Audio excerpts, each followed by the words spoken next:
คนทีมงานฮะ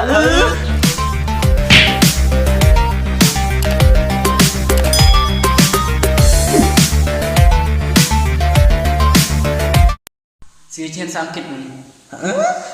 Acan. Memang acan coba. Semangat. Den speak orang yang sakit pesakitออกเสียงแบบกุมู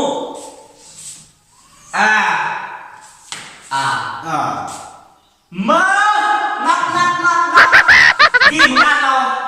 เอีย Iya. Hello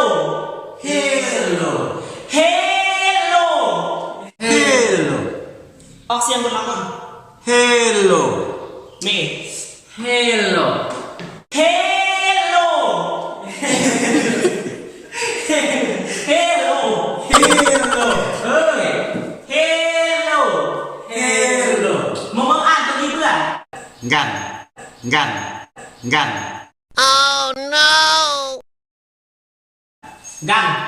มันมีคลิปแนวเลิศดินี่อ่านคลิปแล้วมันเก่งเสมอหยิบอ่านกับมึงกัน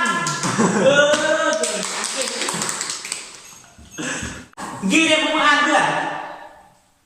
มาอ่านเพื่อน Google. มากูลูกเขา Google. กู Siang. อ่านไหนจัง G G O O O G G L L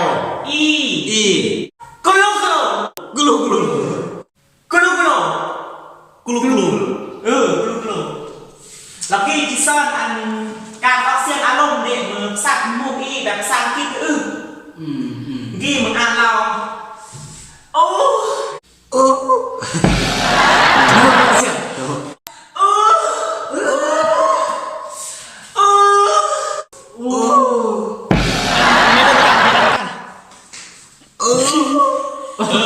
มีหรอกมี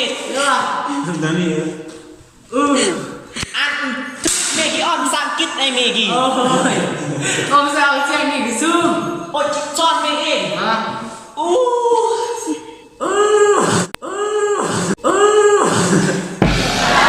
แม่ไปรุ่นอาจารย์ซะเมกอ่านเลยเด่นอ่านเลย งู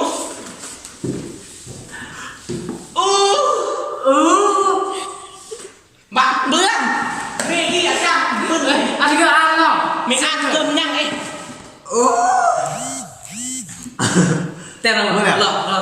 หลอกแตนหมดแตนคือยังไงเมแต้มDeh.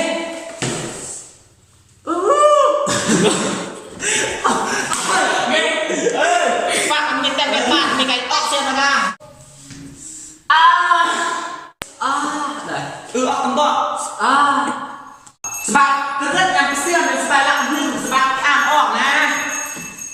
สุยมีเก่งการออกเสียงดีโอเนื่องนะ Mungkin. ออกเรียนออกตะกร้านคือออกอันเรื่องง่ายดีมึงอ่านมาหมดอัมเมอร์เด็กอันแรกไอ้อันมึงถึงไงมึงอัมเมอร์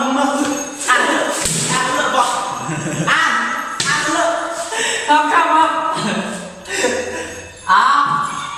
ยิบอ่านหรอยังนี่โอ้อันนี้ยังเรียนอ่านเรื่องนั่นอะไรอ่าน Mau Kan apa? gimana? Mau apa? เรื่องบอกไปเนี่ยแหละเป็นไร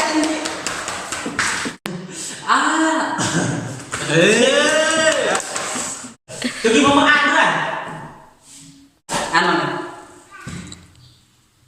Ikut deh. เหม็นเบื่อนไง Om Bươn เมย์ของเบื่อนกินอ่านแน่ Hah? เมย์อ่านนักเรียนทุกี้อาจารย์ดีอารมณ์เสียไหม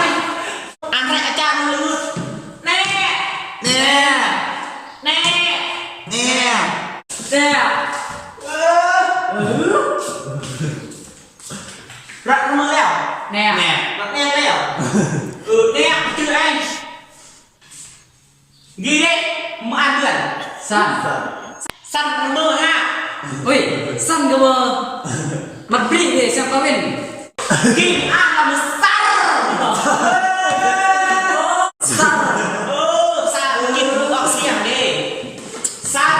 สมองเบอร์คุณพิษ สั้น สั้น สาม ยีเด็กอ่านแล้วเนิ่มดิ เนิ่มเนอะ ยีซ่าอ่านแล้วสักสิบตา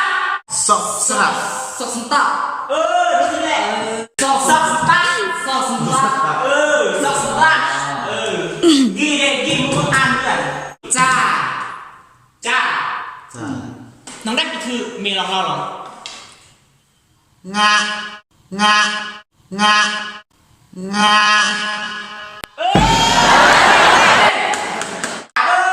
กินอ่านของงา ง่า กินเนี่ยกินมัวกินงา จ้า เมย์กินปังเก่งเมย์กินเก่งเนี่ยเก่งว่ากินอ่านเสียงของงา อ๋อแบบรอเด็กกันมาหรอ รอเด็กกันมั้งโอ้เนื่องแล้วเนื่องแต้ม เฮ้ยง่าไปเลยเลย งากรอบนี้เราขึ้นเลิกเมย์นี่ขึ้นยับเลิก นักเรียน ยิ่งของงาเมย์บนคะแนนสู้ไอ้กีบนซิปแต่ไปปังชุดต่างเนี่ยอ่ะยิงเบื่อเลย โอเค อันนี้แหละอาจารย์จะสอนละประเทศอเมริกาโหเกี่ยวกับโคโรนาแน่ ถ้าสอบว่าจริงจัง แล้วแต่เราสู้หมดสัก กึ๊บ